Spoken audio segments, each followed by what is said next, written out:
क्या हो अगर मैं आपसे कहूं कि इतिहास में कुछ लोग ऐसे भी थे जिन्होंने कभी मौत का सामना नहीं किया। बाइबल में 3 असाधारण लोगों का जिक्र है जो मरे बिना सीधे स्वर्ग चले गए। कौन थे ये लोग? क्यों परमेश्वर ने इन्हें चुना? और क्या ये फिर से हो सकता है? अंत तक बने रहिए, क्योंकि जो आप अभी सुनने वाले हैं वो आपकी सोच को हिलाकर रख देगा, जीवन और मृत्यु दोनों के बारे में। लोग अक्सर कहते हैं मौत और टैक्स के अलावा कुछ भी पक्का नहीं है, लेकिन बाइबल में कुछ ऐसे लोग हैं जो कभी नहीं मरे। कुछ लोग सोच सकते हैं कि यीशु मसीह भी उनमें से एक हैं, लेकिन बाइबल बताती है कि यीशु मसीह की मौत हुई थी और फिर वे दोबारा जीवित हुए। लेकिन बाइबल में 3 ऐसे लोगों के नाम लिखे गए हैं जो कभी नहीं मरे। इनमें से तीसरा व्यक्ति सबसे बड़ा रहस्य है। बाइबल में पहला व्यक्ति जिसे कभी नहीं मरा कहा गया वह हनोक थे। हनोक आदम के वंशज थे, लेकिन वे केन या हाबिल के परिवार से नहीं थे। वे आदम और हव्वा के तीसरे बेटे के वंशज थे। हनोक नूह के परदादा भी थे और बाइबल के कई अन्य महान लोगों के पूर्वज थे। उस समय परमेश्वर ने अभी 120 साल की उम्र की सीमा तय नहीं की थी, जो उत्पत्ति 6:3 में लिखा है। इसीलिए लोग बहुत लंबी उम्र तक जीते थे, लेकिन हनोक बाकी लोगों से अलग थे। वे 65 साल की उम्र में पिता बने और कुल 365 साल तक जिए। जब महान बाढ़ आने वाली थी, तब ज्यादातर लोग परमेश्वर के साथ सच्चाई से नहीं चलते थे। वे अपने गलत रास्ते पर चले गए और पाप करने लगे। लेकिन हनोक सबसे अलग थे। उन्होंने हमेशा परमेश्वर के साथ सच्चाई और भक्ति से जीवन जिया और परमेश्वर से गहरा रिश्ता बनाया। उत्पत्ति 5:22 और 24 में लिखा है, हनोक परमेश्वर के साथ चला, फिर वह नहीं रहा, क्योंकि परमेश्वर ने उसे अपने पास बुला लिया। लूका ने हनोक का नाम यीशु के पूर्वजों की सूची में लिखा है। उन्होंने हनोक की वंश परंपरा को आदम तक जोड़ा। इब्रानियों अध्याय 11 में भी हनोक का नाम उन पुराने इस्राएली पूर्वजों की सूची में आता है जो अपने महान विश्वास के लिए जाने जाते हैं। इब्रानियों 11:5-6 में लिखा है, परमेश्वर ने हनोक को अपने पास बुलाने से पहले उसे अच्छा और भक्त व्यक्ति माना था, और बिना विश्वास के परमेश्वर को खुश करना नामुमकिन है। जो भी परमेश्वर के पास आता है उसे यह मानना होगा कि परमेश्वर हैं और वे उन लोगों को इनाम देते हैं जो सच्चे दिल से उन्हें खोजते हैं। बाइबल में बार बार लिखा गया है कि परमेश्वर ने हनोक को अपने पास बुला लिया। यह सिर्फ एक कहने की बात नहीं है, बल्कि इब्रानियों की किताब बताती है कि हनोक ने सच में मौत का अनुभव नहीं किया, जैसा कि आम लोग करते हैं। इब्रानियों 11:5-6 में लिखा है, विश्वास के कारण हनोक को इस जीवन से उठा लिया गया ताकि वह कभी न मरे। कोई उसे खोज नहीं सका, क्योंकि परमेश्वर ने उसे अपने पास बुला लिया, और उससे पहले उसे एक ऐसा व्यक्ति माना गया जो परमेश्वर को खुश करता था। हनोक को भविष्य बताने की शक्ति भी मिली थी। उन्होंने यीशु मसीह के आने की भविष्यवाणी की थी। यह बात यहूदा 1:14-15 में लिखी गई है। देखो, प्रभु अपने हजारों पवित्र जनों के साथ आ रहे हैं ताकि वे सबका न्याय करें और उन सभी लोगों को दोषी ठहराएं जिन्होंने अधर्म में बुरे काम किए हैं और जो पापी लोग उनके खिलाफ बुरी बातें बोलते हैं। लेकिन हनोक की कहानी उनके साथ खत्म नहीं हुई। उनके परपोते नूह भी परमेश्वर के साथ सच्चाई से चले। नूह बहुत नेक इंसान थे, इसलिए जब महान बाढ़ आई तो केवल नूह और उनका परिवार ही बच पाया। हनोक का जीवन हमें विश्वास, आज्ञा मानने और सच्चाई की सीख देता है। उन्होंने परमेश्वर को इतना खुश किया कि परमेश्वर ने उन्हें बिना मरने सीधे अपने पास बुला लिया। ये कितनी खास बात है। बाइबल में सबसे प्रसिद्ध व्यक्ति जो नहीं मरे वे थे भविष्यवक्ता एलियाह। वे इज़राइल के राजा अहाब और रानी जेजेबेल के समय में जीते थे। एलियाह बहुत बहादुर थे। उन्होंने इज़राइल के लोगों को झूठे देवताओं और मूर्तियों की पूजा करने से रोका। उन्होंने कई चमत्कार भी किए। एक बार उन्होंने आसमान से आग गिराकर साबित किया कि सिर्फ इस्राएल का परमेश्वर ही सच्चा परमेश्वर है। 2 राजा 1:10-12 में लिखा है कि परमेश्वर ने एलियाह को इस्राएल में लोगों को सही रास्ते पर लाने के लिए भेजा। उस समय इस्राएल के लोग परमेश्वर को छोड़कर मूर्तियों की पूजा करने लगे थे।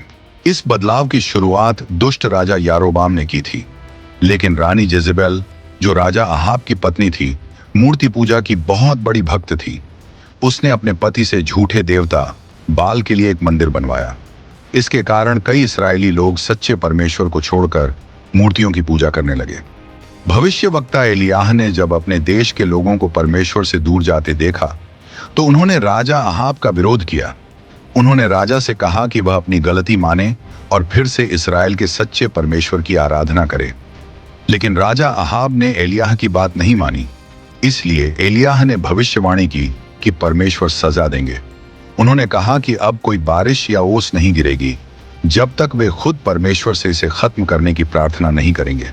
इससे पूरे देश में भयंकर सूखा पड़ा। 3.5 साल तक बारिश नहीं हुई, जिससे पूरे देश में भयंकर सूखा और भुखमरी फैल गई। एलियाह का बिना मरे स्वर्ग जाना हनोक से भी ज्यादा साफ और चमत्कारी था। एलीशा, जो एलियाह के सहायक थे, को पहले से पता था कि एलियाह को परमेश्वर अपने पास बुलाने वाले हैं। 2 राजा 2:3 में लिखा है, बेतलेहेम में भविष्यवक्ताओं के शिष्य एलीशा के पास आए और बोले, क्या तुम्हें पता है कि आज ही परमेश्वर तुम्हारे गुरु एलियाह को अपने पास बुलाने वाले हैं? जिस दिन परमेश्वर ने तय किया था, एलियाह गिलगाल से रवाना हुए। उनके साथ एलीशा भी थे। जब वे यरदन नदी के किनारे पहुंचे तब यरीहो के 50 युवा भविष्यवक्ता दूर खड़े होकर यह नजारा देख रहे थे। एलियाह ने अपनी चादर ली और उसे लाठी की तरह मोड़कर पानी पर मारा। ऐसा करते ही यरदन नदी 2 भागों में बंट गई और वे सूखी जमीन पर चलते हुए नदी पार कर गए। उसके बाद एलियाह ने एलीशा से पूछा, परमेश्वर मुझे अपने पास बुलाने वाले हैं, इससे पहले तुम मुझसे क्या मांगना चाहते हो? एलीशा ने कहा, मैं चाहता हूं कि मुझे आपके आशीर्वाद और शक्ति का 2 गुना हिस्सा मिले। एलियाह ने जवाब दिया, ये बहुत बड़ी बात है, लेकिन अगर तुम मुझे स्वर्ग जाते हुए देखोगे तो तुम्हारी इच्छा पूरी होगी। जैसे ही वे आगे बढ़े, अचानक आग का एक रथ आया जिसमें आग के घोड़े थे। रथ ने दोनों को अलग कर दिया और फिर एक बवंडर के साथ एलियाह सीधे स्वर्ग चले गए। यह घटना 2 राजा 2:11 में लिखी गई है। बाइबल में मलकीसेदेक का रहस्य सबसे बड़ा और रोचक माना जाता है। बहुत से लोग यह समझने की कोशिश करते हैं कि मलकीसेदेक वास्तव में कौन थे। इब्रानियों 6:19 से 20 में लिखा है कि यीशु मसीह अपने पुनरुत्थान के बाद एक महान याजक बने मलकीसेदेक के पद के अनुसार। मॉफट ट्रांसलेशन इसे और भी आसान शब्दों में समझाता है। उसमें लिखा है कि यीशु का दर्जा मलकीसेदेक के समान है। तो आखिर मलकीसेदेक कौन थे? पुराने और नए नियम दोनों में लिखा है कि मलकीसेदेक सबसे ऊंचे परमेश्वर के याजक थे। यह घटना उत्पत्ति 14 में बताई गई है। उस समय कनान और मेसोपोटामिया के कई पुराने राज्यों में युद्ध हो रहा था। इसी दौरान इब्राहिम के भतीजे लूत और उनके परिवार को दुश्मनों ने पकड़ लिया। लूत के एक आदमी किसी तरह भाग निकले और इब्राहिम को यह खबर दी। इब्राहिम तुरंत अपनी सेना तैयार की। उन्होंने 318 सेवकों को हथियार देकर उन दुश्मनों का पीछा किया। आखिरकार इब्राहिम ने उन्हें ढूंढ लिया और लूत व उनके परिवार को बचाकर सकुशल वापस ले आए। जब अब्राहम लूत और उसके परिवार को बचाकर वापस लौटे, तभी एक रहस्यमयी व्यक्ति अचानक प्रकट हुआ। यह मलकीसेदेक थे। उत्पत्ति 14:18 से 20 में लिखा है, मलकीसेदेक जो शालेम के राजा थे, रोटी और दाखरस लेकर आए। वे सबसे ऊंचे परमेश्वर के याजक थे। मलकीसेदेक ने अब्राहम को आशीर्वाद दिया और कहा, ईश्वर जो स्वर्ग और पृथ्वी के रचयिता हैं, उन्होंने अब्राहम को आशीर्वाद दिया। ईश्वर की महिमा हो जिसने तुम्हारे दुश्मनों को तुम्हारे हाथ में सौंप दिया। अब्राहम ने धन्यवाद स्वरूप मलकीसेदेक को अपनी सारी संपत्ति का 10वां हिस्सा दिया। मलकीसेदेक शालेम के राजा थे। शालेम ही यरूशलेम शहर था। शालेम का मतलब है शांति, यानी मलकीसेदेक शांति के राजा थे। मलकीसेदेक नाम का अर्थ है धर्म का राजा, यानी न्याय और सच्चाई के राजा। भजन संहिता 110:4 में मलकीसेदेक का जिक्र आता है। राजा दाऊद ने यीशु मसीह के बारे में भविष्यवाणी करते हुए कहा, परमेश्वर ने शपथ ली है और वह इसे बदलेगा नहीं, तू हमेशा के लिए मलकीसेदेक की विधि के अनुसार याजक रहेगा। यह वचन इब्रानियों 5:6 से 10 में दोबारा लिखा गया है। इब्रानियों 7:3 में लिखा है, मलकीसेदेक का न कोई पिता था न कोई माता। उनके पूर्वजों का कोई रिकॉर्ड नहीं है। न उनका जन्म हुआ न उनकी मृत्यु हुई। उनका जीवन परमेश्वर के पुत्र की तरह है। वह हमेशा के लिए याजक है। यही प्रमाण बताता है कि मलकीसेदेक कभी मरे नहीं। लेकिन फिर भी यह रहस्य पूरी तरह से हल नहीं होता। तो मलकीसेदेक कौन थे? कई लोग मानते हैं कि मलकीसेदेक ही यीशु मसीह थे। आइए इस विचार को थोड़ा और समझते हैं। इब्रानियों 7:20-21 में लिखा है कि परमेश्वर ने शपथ ली थी कि मसीह हमेशा के लिए याजक रहेंगे। वचन कहता है, परमेश्वर ने शपथ ली है और वह इसे बदलेगा नहीं। तू हमेशा के लिए मलकीसेदेक की विधि के अनुसार याजक रहेगा। उनके नाम का अर्थ मलकीसेदेक का मतलब है धर्म का राजा। कई लोग मानते हैं कि यही बात साबित करती है कि मलकीसेदेक यीशु मसीह थे। मत्ती 19:17 में यीशु ने कहा, अच्छा केवल एक ही है और वह है परमेश्वर। बाइबल कहती है कि इंसानों की अपनी धार्मिकता परमेश्वर के सामने बेकार है। सिर्फ परमेश्वर ही सच्चा धर्मी हो सकता है। इसलिए यदि मलकीसेदेक का नाम ही धर्म का राजा है तो यह बात सोचने लायक है कि वह यीशु ही हो सकते हैं। इब्रानियों 7 में लिखा है कि मलकीसेदेक शांति का राजा थे। सलेम से ही यरूशलेम नाम आया है और सलेम का मतलब है शांति। बाइबल में यीशु को भी शांति का राजकुमार कहा गया है। क्या कोई इंसान शांति का राजा हो सकता है?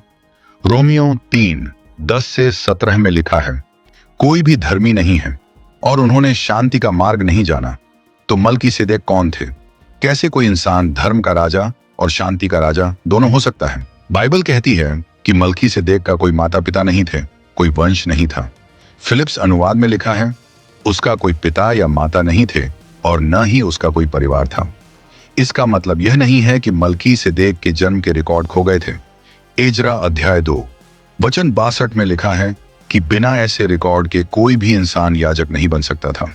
बाइबल यह भी बताती है कि मलकीसेदेक हमेशा के लिए याजक हैं।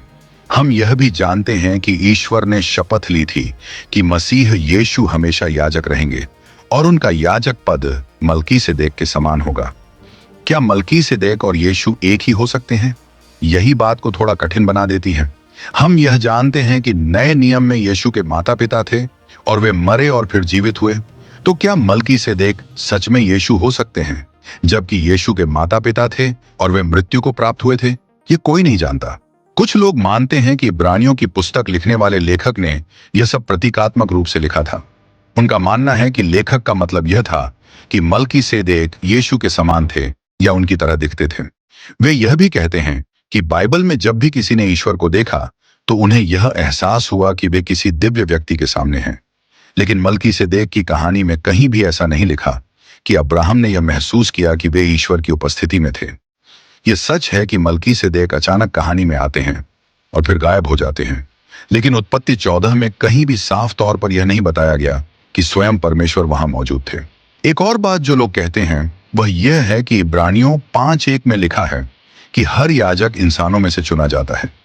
याजक प्रीस्ट का मुख्य काम यह होता है कि वह एक चुना हुआ और अभिषेक किया गया मनुष्य होता है जो परमेश्वर के सामने लोगों का प्रतिनिधित्व करता है।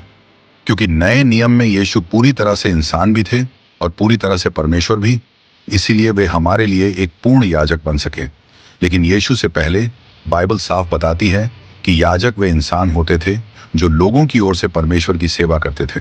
हालांकि इन अलग अलग विचारों से हमें न तो भटकना चाहिए और न ही आपस में लड़ना चाहिए।